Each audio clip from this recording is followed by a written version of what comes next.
อ้าวสบายดีบรรดานักตึกป่าทั้งหลายเนาะมื้อนี้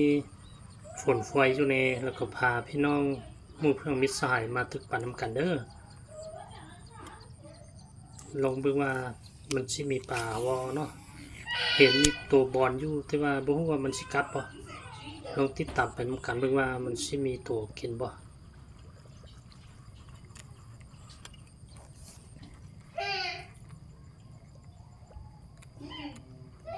สวดบัตรหนึ่ง2 บาทเป็นบ่ได้มาถึงนี่มึงนู้เอาสวดเท่านึงแล้วบทติดซ้ำสอดเท่านึงแต่บทติดเอาใหม่ที่สองเอาใหม่ที่สองโอ้ยบทติดเอาใหม่ที่3วัดติดเรียบร้อย